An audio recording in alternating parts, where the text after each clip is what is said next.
আসসালামু আলাইকুম রহমতুল্লাহি ওবরকাতুহু। সম্মানিত দর্শক, আওয়ামী লীগের রাজনীতিতে ফিরে আসা মানে মূল ধারা রাজনীতিতে আওয়ামী লীগের যে সকল নেতৃবৃন্দ শেখ হাসিনার নেতৃত্বে যারা সরকার পরিচালনা করেছিলেন এবং যে অংশটি নিরাপদে তারা বাংলাদেশ থেকে বিদেশে চলে গেছেন। এটাকে অনেকেই পালানো বলতে রাজি নন, আবার কেউ কেউ এটাকে মনের আনন্দে পালানো বলছেন। তো তারা সগৌরবে বাংলাদেশে ফিরে আসবে।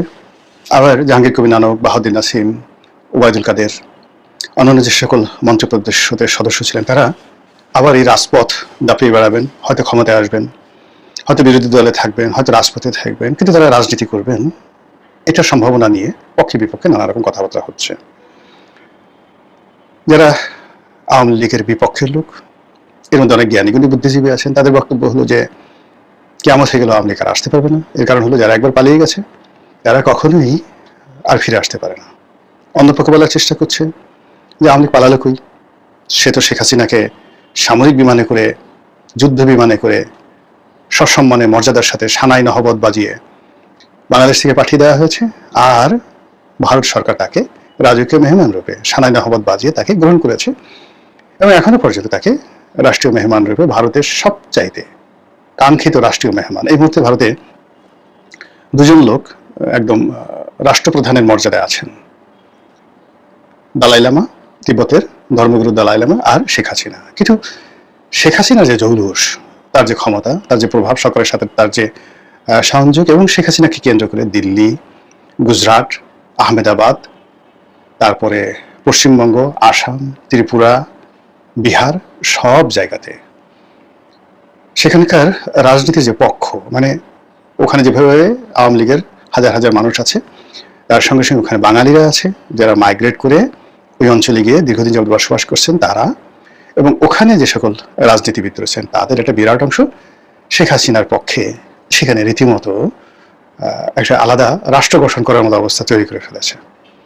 পশ্চিমবঙ্গের কথা চিন্তা করেন, পশ্চিমবঙ্গে মমতার পরাজয়, তার তৃণমূল ভেঙে টুকরো টুকরো হয়ে যাওয়া, শুভেন্দুর ক্ষমতায় আসা, বিজেপির সেখানে একছত্র আধিপত্য ধরে নেওয়া হয়, এর পেছনে অন্তত 50% প্রভাব বিস্তার করেছে শেখ হাসিনা এবং তার আওয়ামী লীগ।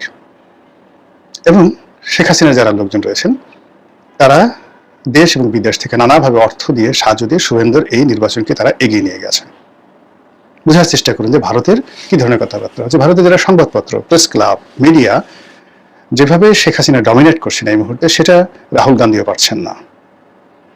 এই জন্য শেখ হাসিনাকে আসলে আপনি তুচ্ছ করতে পারেন, তাচ্ছিল্য করতে পারেন, তাকে ফেলে দিতে পারেন, কিন্তু এই ঘটনাগুলো তো ঘটছে, যেটা অতীতে ভারতে কখনো ঘটেনি। এখানে কাশ্মীরের রাজা, তারপরে সিকিমের লেন্দুর দর্জি, এরপরে মহীশূরের নিজাম, মানে অনেকেই কিন্তু স্বাধীন ভারতে রাজকীয় মেহমান রূপে দিল্লিতে ছিলেন। কিন্তু শেখ হাসিনা যে ভাবসাব দেখাচ্ছেন, যে প্রোটোকল দেখাচ্ছেন, এবং তাকে কেন্দ্র করে দেশে, দেশের বাইরে এবং আন্তর্জাতিক মিডিয়া যা কিছু করছে, ফলে আমরা বাংলাদেশে বসে কোনো অবস্থাতেই শেখ হাসিনার এই যে মুভমেন্ট, এটাকে বাদ দিতে পারছি না। যত কথাই বলি না কেন, ছাত্রলীগ, যুবলীগ, আওয়ামী লীগের আতঙ্ক আমাদেরকে তাড়া করছে। যতই প্রবোধ দেওয়ার চেষ্টা করি না কেন, আওয়ামী লীগের ফিরে আসায় আমাদের অনেকের ফিরে আসার আতঙ্কে আমাদের হাত পা কাঁপছে, এটি বাস্তবতা। আর অন্যদিকে আওয়ামী লীগ কিন্তু বন্ধ নেই।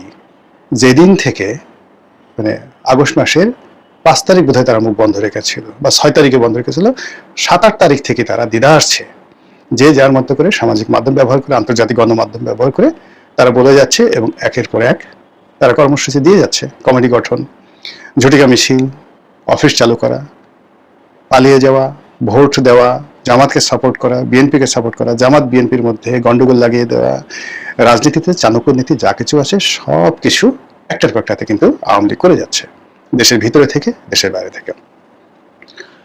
আওয়ামী লীগের যে সমস্ত লোক বাংলাদেশের মধ্যে পালিয়ে আছেন, বাস্তুচ্যুত হয়েছেন, আর বিরাট অংশ যারা এই পরিবর্তিত পরিস্থিতিতে ট্রেড অ্যান্ড কমার্স, বলতে গেলে এখনো 60% ট্রেড অ্যান্ড কমার্স আওয়ামী লীগের লোকজন নিয়ন্ত্রণ করছে।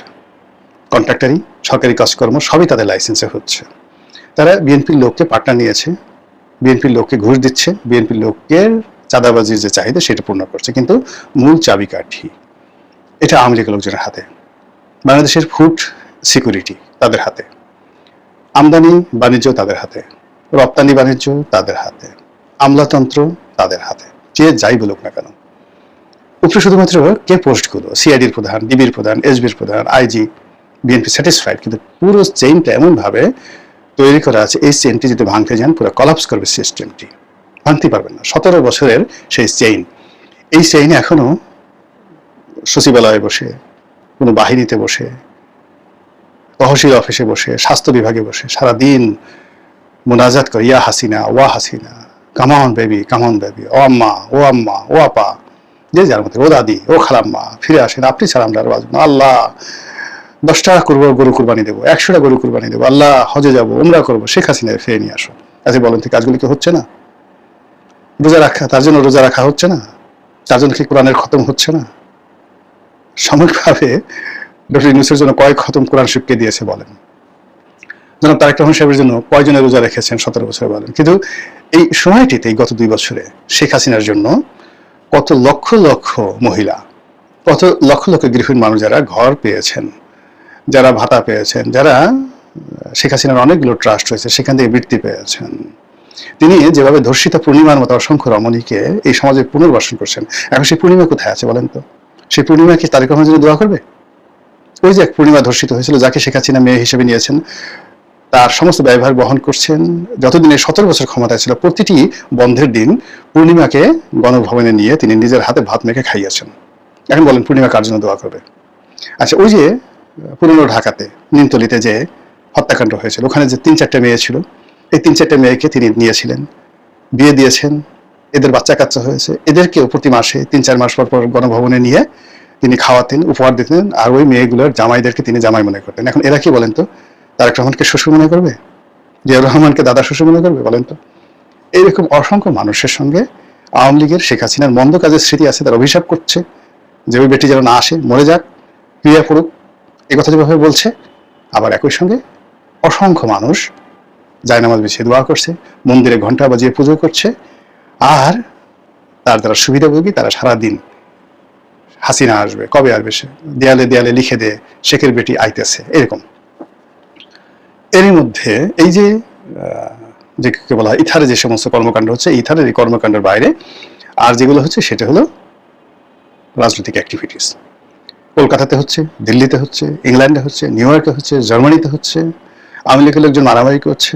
এখানে সেই যে এক পক্ষকে বলতে হচ্ছে, একজন বলতেছে ও মদারু, একজনও বলতেছে ও হলো হারপিকু, হারপিকু মদারু মারামারি করছে, কিন্তু কাজের কাজ হচ্ছে, কিন্তু হারপিক কিন্তু বসে নেই, সে দলের জন্য কাজ করছে। মদারু, যাকে মদারু বলা হচ্ছে, তারা মারামারি করছে, কিন্তু মদারু মদ খেয়ে খেয়ে এমন বাস দিচ্ছে সরকারকে, ও বাস আর বের করা যাচ্ছে না, কাজ হচ্ছে।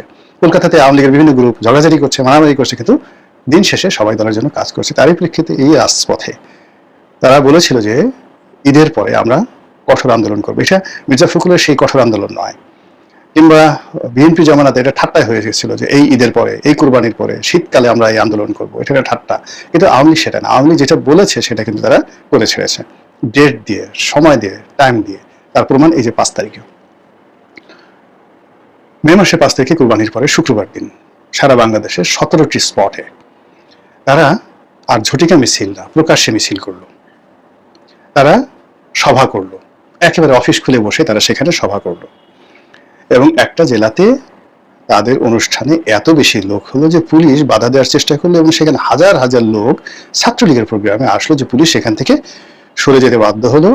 এবং সে খবর প্রথম আলো থেকে শুরু করে সমস্ত পত্রপত্রিকা যখন এলো, আমি পক্ষে যখন কার্ড দেখলাম আমার কাছে মনে হলো এগুলো ঠাট্টা করছে বা এগুলো এআই জেনারেটেড। পরে যখন প্রিন্টেড ভার্সনে এই জিনিসগুলো দেখলাম, তখন আমার কাছে মনে হলো যে ও মাই গড, আমরা যারা নাকে তেল দিয়ে ঘুমাচ্ছি, আওয়ামী লীগ আর কিয়ামত পর্যন্ত দাঁড়াতে পারবে না, এটা মুসলিম লীগ হয়ে যাবে, এটা আর কোনোদিন বাঁচবে না, শেখ হাসিনা কদিন পরে মরে যাবে, ক্যান্সারের সে 4th স্টেজে আছে, তারপরে শেখ রেহানাও আসবে না, ইত্যাদি ইত্যাদি, জয় তো প্রশ্নই আসে না। এরকম নিয়ে যারা আমরা যখন বগল বাজাচ্ছি, ক্যাকু ক্যাকু করে বগল বাজাচ্ছি, ঠিক সেই সময়টাতে ছাত্রলীগের সমস্ত কি করছে, এর মধ্যে কি কোনো আওয়াজ দেখতে পাচ্ছেন? মহান আল্লাহ সবাইকে হেদায়েত দান করুন এবং হেফাজত করুন। আসসালামু আলাইকুম ওয়া রাহমাতুল্লাহি ওয়া বারাকাতুহু।